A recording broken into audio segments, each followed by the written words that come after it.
साथियों नमस्कार। साथियों देख लीजिए, वर्ल्ड में ट्रम्प चचा किस तरह से उथल पुथल मचा रहे हैं।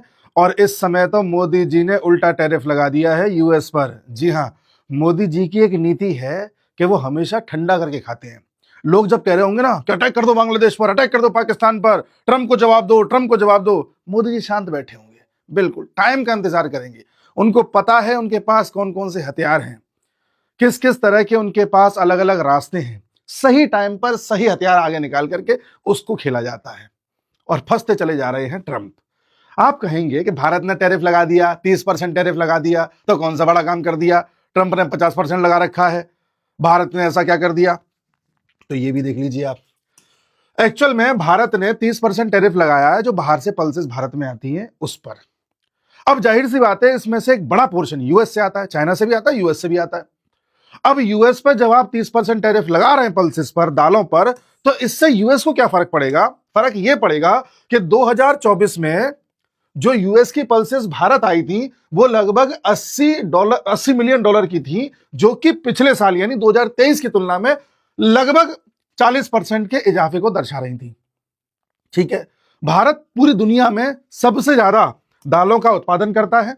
हम सबसे ज्यादा दाल उत्पादन करते हैं, सबसे ज्यादा दाल खाते हैं और सबसे ज्यादा इंपोर्ट भी करते हैं। इतना दाल हमारे यहां चलता है। आपको पता है नॉर्थ से लेकर साउथ तक सब जगह दाल चलती है। तो भारत मंगाता था यूएस से। अब मोदी जी इस तीर को बहुत पहले भी चल सकते थे, पर वो मजा नहीं आता। टाइमिंग मैटर करती है, और टाइमिंग क्या है यूरोप वाली भी अभी बताता हूं क्या है। तो भारत ने जैसे ही कहा कि भाई हम 30% टैरिफ लगा रहे हैं पल्सेस पर, यूएस में इस समय हाहाकार मच गया है। यूएस के जो दो देखिए सीनेटर्स हैं, ये क्रेमर और डेनिस, इन दोनों ने साफ साफ कहा है this is unfair to American farmers. मैंने आपको एक बात बताई थी, आप याद कीजिए कि डोनाल्ड ट्रंप जब सत्ता में आए थे तो कुछ वादे करके आए थे। पहला वादा यह था कि जितने भी इलीगल तरीके से इमिग्रेंट्स आए उनको बाहर कर दूंगा। ऐसे ही था कि रेडिकल इस्लामिज्म को मैं थोड़ा कम कर दूंगा। ऐसे ही वादा था कि मैं अमेरिका का कर्ज कम कर दूंगा, लोगों के टैक्स कम कर दूंगा। तमाम तरह के उनके वादे थे, और मेक अमेरिका ग्रेट अगेन। और ट्रंप का जो वोट बैंक था, उस वोट बैंक में एक बड़ा पोर्शन ऐसा था जो फार्मर्स का था। जी, यहां आप समझ रहे हैं। अब ट्रंप अगर इन फार्मर्स को सेटिस्फाई नहीं कर पाए तो ट्रंप के हाथ से एक बहुत बड़ा वोट बैंक चला जाएगा। और जैसे जैसे यूएस में ट्रंप के खिलाफ हवाएं बन रही हैं, एक सेक्शन और उसमें जुड़ जाएगा, वो वहां के फार्मर्स का होगा। इस समय यूएस के फार्मर्स बुरी तरह से इस खबर से हिल गए हैं कि भारत ने 30% टैरिफ लगा दिए। पहले यूएस से जो दाल भारत में आ रही थी 100 रुपए की, वो अब 130 रुपए की आएगी।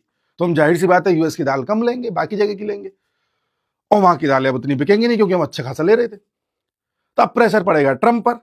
वहां के सीनेटर सब ट्रंप पर प्रेशर बनाएंगे कि जाओ मोदी जी से बात करो, जाओ तुमने ब्लंडर कर दिया है, जाओ। थक हार के ट्रंप को उल्टा मोदी जी से बात करनी पड़ेगी। वही यूएस जो कुछ दिन पहले ये कह रहा था कि अरे मोदी जी गिड़गिड़ाते हुए आएंगे देखना और टैरिफ कम करने की मांग करेंगे, वही यूएस या वही ट्रंप जो ये कह रहे थे कि भारत की इकोनॉमी तो डेड इकोनॉमी है, वही दुनिया के बड़े बड़े इकोनॉमिस्ट कह रहे थे कि भारत अब संकट में आ जाएगा, उनको एक एक करके अब सारी चीजें छन के दिखाई दे रही हैं कि देखिए टैरिफ 50% लगाए, उसके बावजूद 8% की ग्रोथ रेट भारत की रही पिछले महीने। पिछले क्वार्टर की थी रिपोर्ट, पिछले महीने आई थी, वर्ल्ड में हाईएस्ट थी। टैरिफ का कोई असर ही नहीं पड़ा हम पे। लोग झटके में आ गए, कह रहे हमने तो सोचा था बड़ा असर पड़ेगा। ट्रंप हैरान हो गए। दूसरी बात, बहुत धमकाया गया कि रशिया से तेल मत लो, रशिया से तेल, हम लेते रहे। उसके बाद वेनेजुएला के राष्ट्रपति को उठा लिया गया तो बताया गया कि भारत में भी मोदी जी के साथ ऐसा किया जा सकता है, मोदी जी को भी अब डर जाना चाहिए, भले ही नहीं उठाएंगे लेकिन कुछ तो कर ही देंगे। मोदी जी ने कहा ठीक है, अब तुमने अपने सब पैतने खेल लिए, अब एक मैं खेल लेता हूं। अब बताओ क्या कहोगे? जब भारत उल्टा टैरिफ लगा रहा है एक तरह से यूएस पे, तो इसका मतलब यह है कि भारत किसी से डरता नहीं है, और भारत को यह भी पता है कि ट्रंप के कहां सुई चुबानी है। ट्रंप के मुंह से आवाज नहीं निकल रही है इस वक्त कि क्या जवाब दूं, क्या करूं, क्या नहीं करूं। इसे कहते हैं भारत। तो जितने भी लोग भारतीय होकर के भी अपने आप को इंफीरियर महसूस करते हैं, अरे हम क्या कर पाएंगे, वो तो अमेरिका है, थोड़ा दमदारी से रहिए।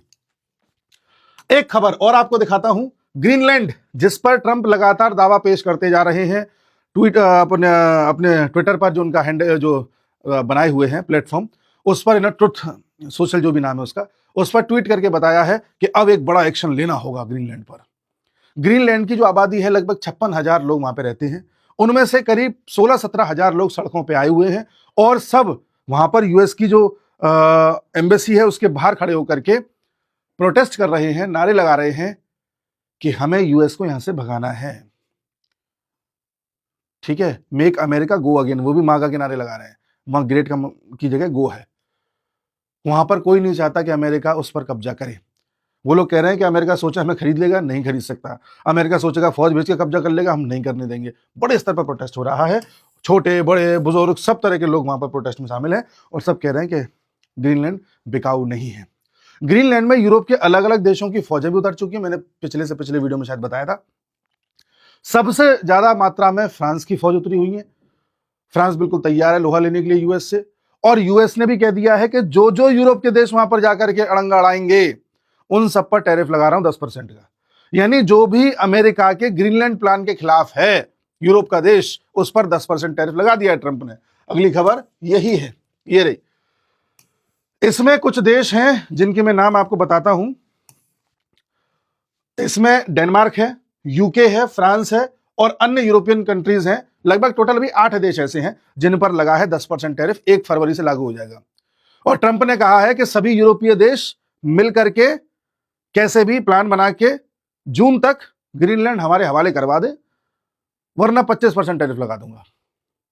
अब एक बात सुनिए, ये टैरिफ लगा दूंगा, सब यूरोप वाले देश सुन ले बात को। ये सारी बातें क्या दर्शा रही हैं? क्या दर्शा रही हैं कि नेटो अब नहीं रहा। पिछले वीडियो में ही या जाने उससे पहले के वीडियो में ही मैंने जो कैप्शन दिया था वो यही था कि नेटो खत्म हो चुका है। ये उसकी एक ऑथेंटिसिटी है इनका बयान कि हाँ खत्म हो गया। मैं नहीं मानता, मैं डेनमार्क को भी नहीं छोड़ूंगा, फ्रांस को भी नहीं छोड़ूंगा, किसी को नहीं छोड़ूंगा। नेटो चल रहा है, मेरे पैसों से चल रहा है, अमेरिका मेरे पैसों से चल रहा है, क्या कर लोगे? तो बात खत्म। यूरोपीय यूनियन भी खत्म होगा, अभी आप धीरे धीरे देखिएगा। तो नेटो खत्म होने के ये एक तरीके से प्रमाण है। वही हो रहा है जो रशिया चाहता था, पूरा रशिया का प्लान एग्जीक्यूट हो रहा है। ठीक है। अच्छा, जब यूरोप के देशों पर यूएसए ने टैरिफ लगाई 10%, तो अब ये बिलबिला रहे हैं और मांग कर रहे हैं कि दुनिया के अन्य देशों को भी ये ग्रीनलैंड वाले मामले पर आवाज उठानी चाहिए और हमारा साथ देना चाहिए। भारत से कह रहे हैं, भारत तुम्हारा साथ क्यों दे? क्यों दे यूरोपियंस? क्या तुम हमारे साथ खुलकर के आए थे कि हाँ हम पाकिस्तान के खिलाफ हैं, ऑपरेशन सिंदूर हुआ, सही हुआ, दबी दबी आवाज में कह रहे थे जो 2-4 देश कह रहे थे? क्या तुम लोग खुलकर के सामने आते हो कि हाँ भारत का पीओके वापस कर देना चाहिए? अरे वो तो छोड़ो, जब हमारे जयशंकर साहब यहां बैठे हुए थे तुम क्या कह रहे थे उनसे? यूरोपियंस कह रहे भारत को रशिया से तेल नहीं लेना चाहिए, इससे यूक्रेन का वॉर फंड हो रहा है। तब जयशंकर साहब को कहना पड़ा था कि ऐसा हम पूरे साल में जितना तेल मंगाएंगे उतना तुम 1 हफ्ते मंगा लेते हो। तब तो तुम हमें जवाब दे रहे थे। यही यूरोपियंस क्या कहते थे कि यूरोप की प्रॉब्लम वर्ल्ड की प्रॉब्लम है। और जब वेनेजुला के राष्ट्रपति को उठा के ले गया यूएस, तब यूरोपियंस क्या स्वर क्या बोल रहे थे? मतलब जब दुनिया पे आफत आ रही थी तो यूरोपियन चुप पड़ जाते हैं ना, कोई मतलब नहीं है। आज इन पर जरा सी आफत आ गई तो अरे भारत हमारा साथ दो ना। क्यों दें? हम तुम्हारा साथ दे करके, रशिया भारत और चाइना मिलकर के तुम्हारा साथ दे करके आज तुम्हारे संकट को दूर कर लें, तुम्हें एक ऐसा ग्रुप में बांधे रखें जिससे कि तुम लोग सर्वाइव कर पाओ, चाहे नेटो हो, यूरोपीय यूनियन हो, और जिससे कि आने वाले समय में तो फिर तुम हम पे छड़ो। तुम्हारी फितरत हम जानते नहीं है क्या? यूरोपियन, मैं ये बात आपको बता देता हूं, यूरोपियन संकट में जा रहे हैं तो जाने दो। तुमने अगर उन्हें बचा लिया और एक बार वो ठीक हो गए, फिर वो आंख दिखाएंगे जी। तो बचाने तो इन्हें कोई नहीं आएगा और क्या ही बचाएगा। बट हाँ, यूएसए ने कह दिया कि भाई तुम जानो, तुम्हारा काम जाना है। मेरे पास ना पैसा है, ना फौज है और ना ही कोई मॉरल सपोर्ट है। मुझे जो चाहिए मैं करूंगा, तुम्हें जो चाहिए वो तुम करो। सीधा फंडा है। अब आप देख लो जियो पॉलिटिक्स किस तरह से खुल के सामने आ गई। 2 साल से लगातार वीडियो बना रहा था और मैं आपसे क्या कह रहा था कि देख लीजिएगा आने वाले समय में रशिया क्या कर। आप मेरा 2 साल पुराना वीडियो 2024 के जनवरी फरवरी का वीडियो निकाल के देख लेना, उससे पहले का भी निकाल सकते हैं। मैंने आपसे क्या कहा था, एक बार हल्का सा रिपीट कर देता हूं कि रशिया ने अटैक किया यूक्रेन पर, बदले में रशिया पे लगे सैंक्शंस, जिसकी वजह से अब रशिया का जो ऑयल और गैस इन यूरोपियंस को मिल रहा था, जिससे इनकी इंडस्ट्रीज चल रही थी, बिजली उत्पादन हो रहा था, अब उस पर रोक लग जाएगी। पूरी तरह से ना सही तो कुछ तो रोक लगी जाएगी। फिर इन्हें कहीं और से तेल मंगाना पड़ेगा, जिसमें हो सकता है पानी के जहाज का इस्तेमाल हो। अब जब पाइपलाइन से आ रहा था सीधे सीधे तो सस्ता पड़ रहा था, पानी के जहाज से मंगाओगे तो महंगा पड़ेगा, क्योंकि उसका भी खर्चा देना पड़ेगा। जब तेल महंगा हो जाएगा, गैस महंगा हो जाएगा, तो वहां पर एनर्जी महंगी हो जाएगी। जब एनर्जी महंगी होगी तो ट्रांसपोर्टेशन महंगा होगा, ट्रांसपोर्टेशन महंगा होगा तो हर चीज महंगी हो जाएगी जो ट्रांसपोर्टेशन के जरिए एक जगह से दूसरी जगह पहुंचाई जाती है, और इन्फ्लेशन आने लगेगा। और यूरोप में वही आ रहा है। यूरोप अपने यहां इन्फ्लेशन से ही परेशान है। रशिया ये जानता था कि जैसे जैसे यूरोप में इन्फ्लेशन आएगा, जैसे जैसे यहां पर महंगाई बढ़ेगी, वैसे वैसे ये तेल मिलाएंगे और अमेरिका से सपोर्ट मांगेंगे। रशिया ये भी जानता था कि अमेरिका इस समय सपोर्ट करने की स्थिति में इसलिए नहीं है क्योंकि वो खुद कर्ज में डूबा हुआ है, डी डॉलराइजेशन की ओर हम लेकर के जा रहे हैं उसे, और वो अपने आप को देखेगा, कहने बचाएगा। जब दोनों एक दूसरे की मदद मांग रहे होंगे और दोनों में से कोई एक दूसरे की मदद करने की स्थिति में नहीं होगा, तो जाहिर सी बात है फूट पड़ेगी। फिर तो वाली बात हो जाएगी कि जो मिल रहा है लपेट लो, खाते जाओ। जो होता ना, किसी को खुला छोड़ देते हैं तो एकदम टूट पड़ते हैं लोग। तुम्हें ग्रीनलैंड लिखा, तुम वो खा जाओ, तुम्हें जो चाहिए तुम वो खा जाओ। इन सब में होना कुछ नहीं है। ये कमजोर पड़ेंगे, डॉलर कमजोर होता जाएगा, हम धीरे धीरे गोल्ड और सिल्वर इधर करते जाएंगे, अपने आप को मजबूत करते जाएंगे, ब्रिक्स मजबूत हो जाएगा और अपनी लोकल करेंसी मजबूत करके अपना संगठन मजबूत रखेंगे। ऐसे हेजेमनी टूटती है और वही हो रहा है। और ये सब किसकी वजह से स्टार्ट हुआ था? ये यूक्रेन। अगर देखा जाए तो यूक्रेन का राष्ट्रपति जिद पकड़ गया, मुझे नेटो में जाना है, और वही राष्ट्रपति अब कह रहा है कि नहीं नहीं, हमें नेटो में बिल्कुल नहीं जाना, बस हमें यह है कि थोड़ी बहुत सुरक्षा देते रहना। तो तुमने अपनी एक जिद के चलते आज देखो कितनों को लपेट दिया। हो सकता है आज के 20 साल बाद जब इतिहास का अध्ययन किया जाए तो यह बात सामने आए कि यूक्रेन में जेलेंस्की को लाया गया था जिस तरह से ट्रंप को यूएस में लाया गया है। कई बार नेता चुन के आते नहीं उन्हें लाया जाता है। पूरा एक पद्धति ऐसी तैयार की जाती है कि आने वाले समय में वही नेता वहां पहुंचे। एक पूरा चेस बोर्ड की तरह बिसात बिछा दी जाती है। तो इन दो नेताओं की वजह से, जेलेंस्की और ट्रंप की वजह से, आज वर्ल्ड ऑर्डर चेंज हो रहा है। अब देख लीजिए, Trump invites Modi to be a part of board of, हाँ एक नया लाए हैं ट्रंप चचा, ये है बोर्ड ऑफ पीस। ट्रंप चचा को एक दिन विचार आया कि गाजा की समस्या सॉल्व करनी है, वो समस्या सॉल्व करनी है, पीस लानी है मुझे दुनिया में। तो एक काम करता हूं, एक बॉडी बनाता हूं यूएन टाइप की, उसे बोर्ड ऑफ पीस कहूंगा। ट्रंप ने कहा कि मैं बोर्ड ऑफ पीस बना रहा हूं। कुछ देशों को इन्विटेशन भी भेजा, कह रहे आप भी आ जाओ, आप भी आ जाओ, जिसमें से भारत भी था, रशिया भी है, चाइना नहीं है, रशिया भी है, भारत है, रशिया है, इत्तेफाक से पाकिस्तान भी है, और कुछ छोटे छोटे देश भी हैं। ट्रंप ने कहा सभी आओ और सभी को बराबर की ताकत दी जाएगी। ऐसा कुछ नहीं है यूएन में 5 देशों को परमानेंट सीट दे दिया वही वीटो लगा रहे हैं, सबके पास बराबर ताकत है, पर मेंबर वही बनेगा जो $1 बिलियन फंड देगा, यानी लगभग 9,000 करोड़ रुपए। अब पाकिस्तान तो जा ही नहीं पाएगा, उसमें लुट जाएगा वो। भारत को भी इन्विटेशन भेजा कि आइए आप भी। फिर ट्रंप से पूछा कि अच्छा इस बोर्ड ऑफ डायरेक्टर का, ये बोर्ड ऑफ पीस का डायरेक्टर कौन होगा? ट्रंप ने कहा मैं होऊंगा। आप क्यों होंगे? अरे भाई मेरा प्लान है, मेरा पूरा दिमाग की उपज है। अच्छा, फैसले कौन लेगा? अंत में मैं लूंगा। और ये भी नहीं पता ये फंड इकट्ठा होगा, इसका क्या होगा। ट्रंप हो सकता है ये कहते हैं कि अच्छे काम करते हैं, इस फंड का इस्तेमाल करते हैं, कहीं पर युद्ध करवाते हैं, चलो इस फंड का इस्तेमाल वहां करेंगे, तो आप क्या कर लोगे? तो एक मजाक बना के ट्रंप ने रखा हुआ है इस बोर्ड ऑफ पीस का।